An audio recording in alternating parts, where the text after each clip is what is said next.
अस्सलाम वालेकुम ब्रदर्स, उम्मीद करता हूँ आप सब लोग खैरियत से होंगे। तो आज की इस वीडियो में मैं आपके साथ शेयर करूंगा कि फंडिंग पिप्स के क्या रूल्स होते हैं और आप उन रूल्स को देखते हुए अपना ट्रेडिंग चैलेंज कैसे पास कर सकते हैं, यानी फंडिंग अकाउंट आप लोग कैसे पास कर सकते हैं उन रूल्स को माइंड में रखते हुए।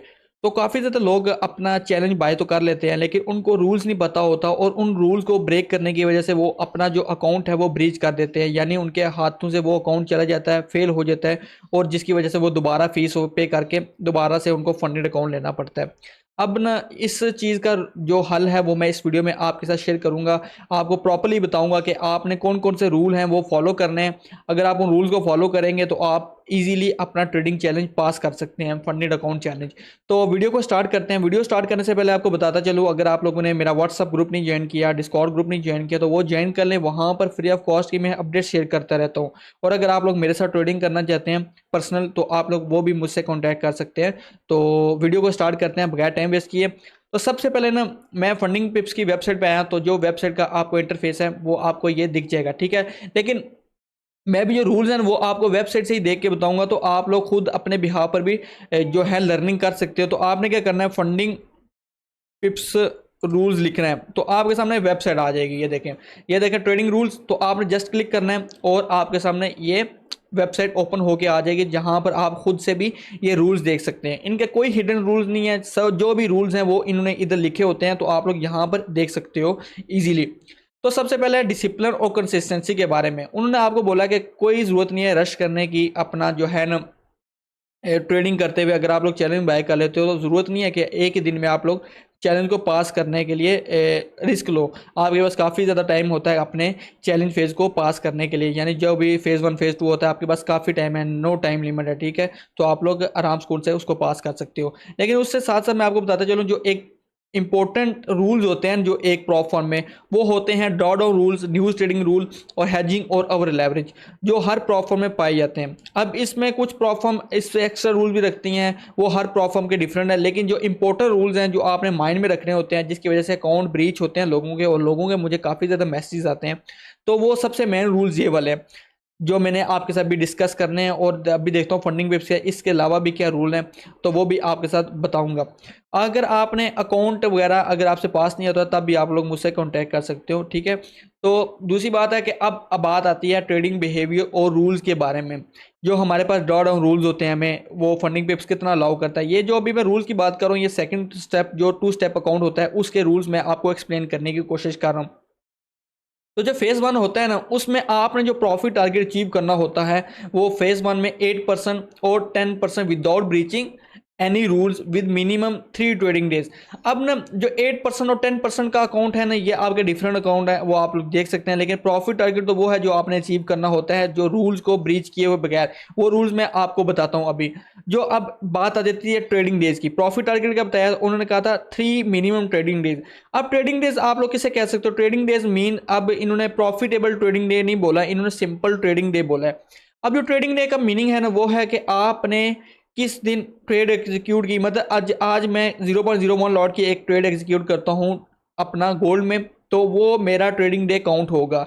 अगर मैं कल ट्रेड नहीं एग्जीक्यूट करता तो वो मेरा ट्रेडिंग डे काउंट नहीं होगा। अगर मैं 3 दिन बाद ट्रेडिंग एग्जीक्यूट करता हूँ तो वो मेरा ट्रेडिंग डे अकाउंट होगा। मीन्स अगर मैं 5 दिन में 2 दिन ट्रेडिंग एग्जीक्यूट करता हूँ, मतलब ट्रेड्स एग्जीक्यूट करता हूँ, तो वो मेरे 2 दिन काउंट होंगे, ठीक है।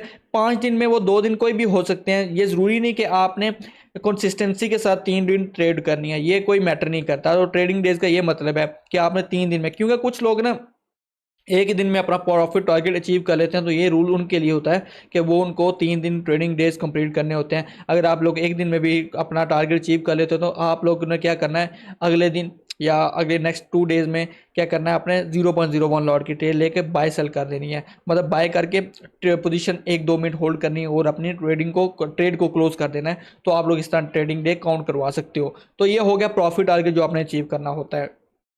जो ना हमारे पास लॉस लिमिट होती है ना, जो 5% डेली लॉस लिमिट होती है, फेज 1 में 8-10% बताया था, फेज 2 में आपने 5% टारगेट अचीव करना होता है। लेकिन अब आती है लॉस लिमिट की बारी कि हमने 2 स्टेप अकाउंट पे कितना लॉस करना होता है। आपके पास जो डेली लॉस लिमिट होती है वो होती है 5%। यानी आपने 5% से ज़्यादा या 5% आपने लॉस करना ही नहीं है। अगर आप लोग 5% लॉस करते हो तो आपका अकाउंट ब्रीच हो जाएगा। मतलब अगर आज मैंने 5% लॉस कर दिया। मतलब मेरे पास $10,000 का अकाउंट है और मेरा 5% बनता है $500 का। मैंने एक गोल्ड में एक लॉट बाय किया और $5 गोल्ड नीचे आ गया और मेरा एसएल हिट हो गया, मेरा $500 लॉस हो गया। इसका मतलब है मैंने डेली लॉस लिमिट जो थी वो मैंने कर दी हिट, और जिसकी वजह से मेरा अकाउंट हो गया फेल। आपने याद रखना है, कोई भी अगर आप लोग फंडेड अकाउंट बाय करते हो तो आपने डेली 1 से 2% रिस्क लेना है, इससे ज़्यादा रिस्क नहीं लेना। अगर इससे ज़्यादा रिस्क लोगे तो आप लोग अपनी डेली लॉस लिमिट है वो आपकी हिट हो जाएगी। अगर आपकी वो हिट होगी तो आपका अकाउंट ब्रीच हो जाएगा। तो आपने माइंड में रखना है डेली 5% से ज़्यादा या 5% लॉस नहीं करना, ये माइंड में बात रखनी है। अब दूसरी बारी आती है कि टोटल लॉस लिमिट। जो टोटल लॉस लिमिट है वो 10% आपको दी गई है, 10% से ज़्यादा आपने लॉस नहीं करना। अब टोटल लॉस लिमिट का मतलब ये है कि total loss limit total account के अकॉर्डिंगली होती है, यानी $10,000 के अकाउंट पर आपको $1,000 टोटल लॉस करना है। अगर आप नेक्स्ट 10 डेज में $100 लॉस करते हो तो तब जाकर आपका टोटल लॉस लिमिट जो है होगी वो ब्रीच हो सकेगी, मतलब हिट होगी तो ब्रीच हो जाएगा अकाउंट। मतलब आपने 10 दिन लूजिंग आपके हुए, जिसमें आपने हर दिन $100 लॉस किया और आपने नेक्स्ट 10 डेज लॉस ही करते गए $100, तो तब जाकर आपका डेली 10% जो लॉस लिमिट है वो हिट होगी। तो याद रखना, अगर आपका आज 3% लॉस हुआ तो रिमेनिंग आपकी कितनी लिमिट बच गई, टोटल लॉस लिमिट 7% बच गई और डेली लॉस लिमिट 2% बच गई। तो इसका ये सीन होता है कि आपने जो डेली लॉस लिमिट और टोटल लॉस लिमिट, ये फ़र्क है कि आपको जब डेली लॉस लिमिट दी जाती है आपको माइंड में होता है कि अगर आपने 2% लॉस कर लिया तो आपके पास टोटल लॉस लिमिट तो बची होगी, तो आप ये अकाउंट का रिकवर कर सकते हो। तो आपने इन दोनों चीज़ों का ख्याल रखना है और इन दोनों को मद्देनजर रखते हुए अपनी ट्रेडिंग को कंटिन्यू करना है, और इन दोनों में से कोई भी ब्रीच नहीं होना चाहिए। अगर कोई भी ब्रीच हो गया तो आपका अकाउंट जो है आपसे ले लेंगे और आपका अकाउंट फेल हो जाएगा, मीन्स आप फिर ट्रेड नहीं कर पाओगे। तो ये सीन है। अब बारी आती है क्या हम न्यूज़ ट्रेडिंग कर सकते हैं या आप वीकेंड पे होल्डिंग कर सकते हैं। तो उसमें आपको अलाउ किया गया, allow to hold trades during news and over the weekend. ये आपके सामने हर चीज़ मैंने लिखी हुई आपके सामने आपको एक्सप्लेन करने की कोशिश कर रहा हूँ, तो आप ये खुद भी जाकर पढ़ सकते हैं, ठीक है। अब न स्टूडेंट और प्रिकॉशन जो होता है ना हमारे पास फेज ड्यूरिंग वैल्यूएशन जिसे हम कहते हैं, तो आपको अलाउड होता है कि आप ट्रेड होल्ड करें वीकेंड, और उस दौरान आप न्यूज़ ट्रेडिंग भी कर सकते हैं। लेकिन जब मास्टर अकाउंट मिलता है तो उसमें यही कहा हुआ है कि आप ट्रेड को होल्ड कर सकते हैं ड्यूरिंग न्यूज़ और ओवर द वीकेंड। अब न्यूज़ ट्रेडिंग में इन्होंने एक रूल ऐड किया है, जो प्रॉफिट होगा ट्रेड्स का जो जो ओपन हुई है 5 मिनट न्यूज़ से पहले और 5 मिनट न्यूज़ के बाद, ये जो टोटल 10 मिनट का टाइम है बिफोर एंड आफ्टर का 5 मिनट का, तो इस दरमियान जो भी ट्रेड ओपन होगी उसका प्रॉफिट आपको नहीं मिलेगा। इन्होंने आपको पहले बोल दिया कि वो will be not be counted, यहाँ भी प्रॉपरली आपको लिखा हुआ है, ये सिर्फ मास्टर अकाउंट में, ठीक है। लेकिन इन्होंने एक और चीज़ ऐड की है, अगर वो ट्रेड हाई इम्पैक्ट न्यूज़ से 5 घंटे पहले ओपन हुई है, यानी अगर आपकी न्यूज़ आनी 6 बजे, अगर आपने वो न्यूज़ 1 बजे से पहले ओपन किया, 5 घंटे पीछे चले गए 1 बजे से पहले, तो आपका जो प्रॉफिट होगा वो फिर काउंट होगा, ठीक है। अदरवाइज आपका प्रॉफिट काउंट नहीं होगा, लेकिन जो आपका लॉस होगा एसएल वगैरह वो आपका वो तो काउंट करेंगे ही करेंगे। तो इसलिए हम न्यूज़ ट्रेडिंग जो मास्टर अकाउंट में है तो उस से करने से आप ग्रेज करें, आप नहीं करें तो अच्छी बात है, लेकिन आप वैल्यूएशन फेज में ये न्यूज़ ट्रेडिंग और वीकेंड ट्रेडिंग कर सकते हैं। बस मास्टर अकाउंट में एक रूल इन्होंने न्यू ऐड कर दिया न्यूज़ ट्रेडिंग के अकॉर्डिंगली, तो आप उसको भी देख सकते हैं। ट्रेडिंग स्ट्रेटजी के बारे में इन्होंने बोला कि आप कोई भी ट्रेडिंग स्ट्रेटजी ट्रेड कर सकते हो, लेकिन आप लोग ये जो चीज़ें हैं ये यूज़ नहीं कर सकते। गैप ट्रेडिंग हो गया, high frequency trading, service spamming, latency arbitrage, toxic trading flow, hedging, long short arbitrage, reverse arbitrage, जो कि सब के सब ना इन्होंने मना किए हैं। अगर ये आपके ना अकाउंट में ये चीज़ें देखते हैं तो आपका ये अकाउंट जो है सस्पेंड कर सकते हैं, ब्रीच कर सकते हैं, आपका अकाउंट फेल कर सकते हैं बगैर किसी वार्निंग के। सम टाइम ये वार्निंग देते हैं लेकिन सम टाइम वार्निंग भी नहीं देते, ठीक है। तो ये देखना, इसमें लास्ट में लिखा है this will lead to closure of the account, ये आपका अकाउंट क्लोज कर सकते हैं अगर इनमें ये चीज़ें पाएगी। हैजिंग तो बिल्कुल भी अलाउड नहीं होती, तो आप लोग ये चीज़ें देख सकते हैं। टॉक्सिक ट्रेडिंग फ्लो में आ जाती है बात, टॉक्सिक ट्रेडिंग फ्लो जिसमें वो लेवरेजिंग भी आ जाती है, तो उसके अकॉर्डिंगली इन्होंने रूल्स यहाँ पर दिए हुए हैं। तो ना सबसे पहली बात है, जो 2 स्टेप अकाउंट होता है वहाँ पर इन्होंने ये बोला है कि आप क्या कर सकते हो, आप 25,000 जो इन्होंने लिमिट बताई है ये $5,000 और $10,000 के अकाउंट पर जो है ना वो इम्प्लीमेंट नहीं होती ये वाला रूल। लेकिन आप लोग जब भी ट्रेड करते हो तो मैक्सिमम लॉट एक्सपोजर लिमिट पर अकाउंट साइज इन्होंने दिया है, जो 2 स्टेप मास्टर अकाउंट है ओनली उन पर आप देख सकते हो। $25,000 पर आप 10 लॉट से ज़्यादा ओपन नहीं कर सकते, 50 के अकाउंट पर 20 लॉट से ज़्यादा ओपन नहीं कर सकते, $1 लाख के अकाउंट पर आप 40 लॉट से ज़्यादा ओपन नहीं कर सकते।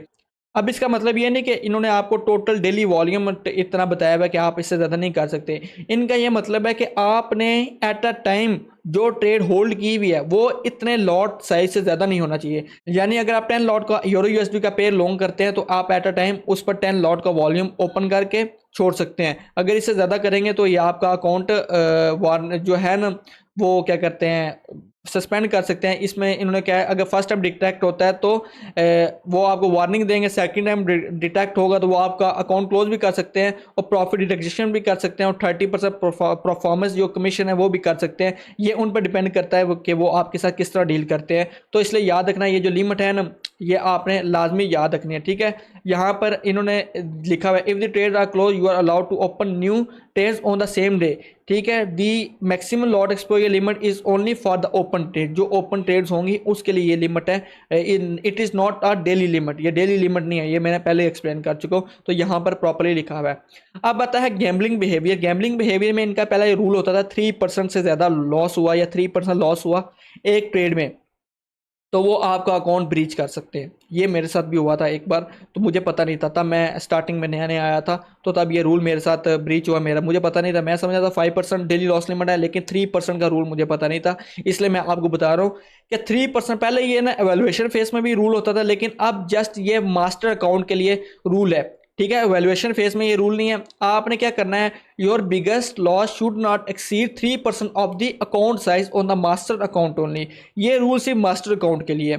आपने मास्टर अकाउंट में 3% से ज़्यादा या 3% आपने जो है ना वो लॉस नहीं करना।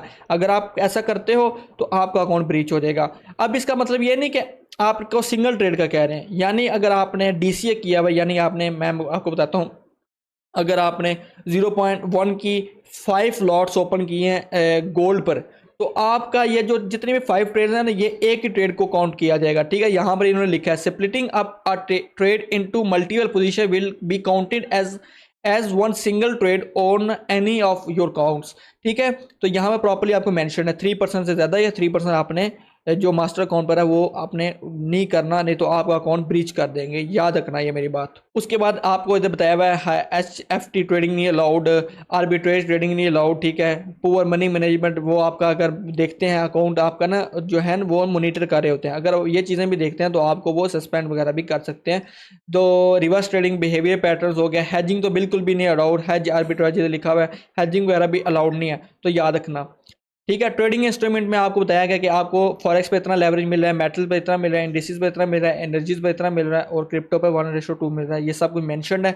अकाउंट के रेसिडेंशियल जो है अकाउंट, आपने किसी को जो अकाउंट का पासवर्ड है या अकाउंट का लॉगिन है वो आपने किसी दूसरे बंदे को नहीं देना, या अकाउंट का पासवर्ड भी आप लोग चेंज नहीं कर सकते। यहाँ पे ये प्रॉपरली यहाँ पर लिखा होगा, ठीक है। तो आपने किसी दूसरे बंदे से अकाउंट मैनेज वगैरह भी नहीं करना। अकाउंट रेसिडेंशियल अगर आप किसी बंदे को देते हैं तो वो भी आपका अकाउंट ब्रीच में ही के सिनेरियो में गिना जाएगा, ठीक है। आपका अकाउंट ब्रीच कर सकते हैं वो। रिवार्ड का तो आपको पता ही है कि आपको बाई वीकली पे आउट मिलता है, वीकली पे आउट मिलता है और आपको मंथली पे आउट मिलता है। ये कोई रूल में इतना नहीं आता, जब आप पे आउट के सिनेरियो में पहुंचोगे तो आपको ऑटोमेटिकली पता चल जाएगा, ठीक है। मैं जस्ट वो रूल्स एक्सप्लेन कर रहा हूँ जो आपको माइंड में रखने हैं कि ताकि आप उन रूल्स को ब्रीच ना करें और अपना ट्रेडिंग अकाउंट पास कर सकें। अब जो रिफंड्स हैं, रिफंड आपको जो होता है ना फोर्थ रिवार्ड के साथ मिल जाता है, जो आपकी फीस होती है। इनएक्टिविटी, अगर आप 30 दिन लगातार ट्रेड नहीं करते यानी 30 दिन के लिए इनएक्टिव हो जाते हैं तो आपका ये अकाउंट सस्पेंड कर सकते हैं। अब आईपी एड्रेस का ना अब इन्होंने you are free to travel, अब इन्होंने आईपी एड्रेस में थोड़ी सी नरमी की है, ठीक है। आप आईपी एक ही डिवाइस पर लॉग इन होना चाहिए, याद रखना। अगर एट द सेम टाइम मेरे डिवाइस पे भी कनेक्टेड है, अगर किसी तीसरे बंदे के दूसरे रीजन में भी वो कनेक्टेड हो गया तो वो अकाउंट आपका सस्पेंड कर देंगे, तो आईपी एड्रेस का इशू करेंगे। एक मोबाइल फ़ोन लो, उसमें वीपीएन आपने यूज़ नहीं करना, एक ही अकाउंट पर आप ट्रेड करें, किसी दूसरे को रेसिडेंशियल भी मैंने आपको बोला नहीं देना, सब कुछ मैंने एक्सप्लेन किया है। फंडिंग पिप्स कह रहा है कि आप फ्री टू ट्रैवल कर सकते हैं, assess your funding पिप्स account from anywhere, आप कहीं से भी असेस कर सकते हैं अपने फंडिंग पिप्स अकाउंट को। जो सेम आईपी एड्रेस है ना इज़ नॉट नेसेसिटी, ये अभी इन्होंने किया है, लेकिन जब इनको अगर टीम डिटेक्ट करती है, जो इनकी टीम होती है जो हमें मॉनिटर कर रही होती है, अगर वो कोई एक्टिविटी डिटेक्ट करती है तो यानी रीजन चेंज की, अगर आप कंट्री चेंज करें, रीजन चेंज करें, तो आपका अकाउंट फिर वो आपसे मांगेंगे प्रूफ, जो आपका प्लेन टिकट प्रूफ हो सकता है, ठीक है, पासपोर्ट स्टैंप हो सकता है, या live video demonstrating your presence at the new location, ठीक है। वो आपसे लाइव वीडियो कॉल भी कर सकते हैं ताकि आपको देख सकें कि आप वो उस न्यू लोकेशन में मौजूद हो या नहीं नहीं। तो अगर ये चीज़ें तब होंगी जब आपका जो आपको डिटेक्ट करेंगे, अगर आपकी कोई भी एक्टिविटी उनको अच्छी ना लगी या आईपी एड्रेस की, तो अगर वो डिटेक्ट करते हैं तो आपसे वो तब जाकर कांटेक्ट करेंगे, ठीक है। लेकिन अगर आप लोग अपनी वाईफाई वगैरह चेंज करते हैं, मीन्स का अगर मैं अभी घर में हूँ, अगर मैं यूनिवर्सिटी चला जाता हूँ या मैं कहीं किसी फ्रेंड के घर चला जाता हूँ, अगर मैं वाईफाई चेंज कर लेता हूँ तो इतना कोई रूल मेरे अकॉर्डिंगली नहीं होता, क्योंकि मैं खुद भी ट्रेड करता हूँ। तो वो आईपी एड्रेस आपका मायने नहीं रखता, ठीक है, उस आईपी एड्रेस का इतना इशू भी नहीं होता। लेकिन आप कंट्री या रीजन चेंज करते हो तब जाकर आपको ये प्रूफ मांग सकते हैं, ठीक है। एकदम से आपको ना वो नहीं करते कि अकाउंट ब्रीच या सस्पेंड नहीं करते, आपसे प्रूफ वगैरह मांगेंगे आपने ट्रैवल किया या नहीं। तो वो प्रॉपर्ली जब आप प्रूफ दे दोगे तो आपका अकाउंट फिर ब्रीच नहीं होगा। तो ये थे रूल्स फंडिंग पिप्स के 2 स्टेप जो था ना, फेज़ 1 फेज़ 2 का, उनके अकॉर्डिंगली जितने भी रूल्स हैं मैंने आपको एक्सप्लेन किए हैं। आई होप आपको सब का सब समझ आया होगा। अगर आपको फिर भी मुश्किल होती है प्रोफॉर्म ट्रेडिंग तो आप लोग मुझसे फ्रीली कांटेक्ट कर सकते हो। मेरा कांटेक्ट आपको व्हाट्सएप चैनल पर, डिस्कॉर्ड पर भी मिल सकता है, तो आप लोग मेरे से कांटेक्ट कर सकते हैं। अगर आपको ट्रेडिंग में कोई भी मसला होता है तब भी आप लोग मुझसे कांटेक्ट कर सकते हो। आई होप आपको सब चीज़ें समझ आ गई होगी। अगर आपको कोई न्यू टॉपिक पर वीडियो चाहिए तो आप लोग कमेंट कर सकते हैं, ताकि मैं उस टॉपिक पर भी वीडियो बनाने की कोशिश करूँ। तो बाकी आज की वीडियो इधर तक ही है, इंशाल्लाह नेक्स्ट वीडियो में होगी बात। तब तक के लिए खुदा हाफिज़।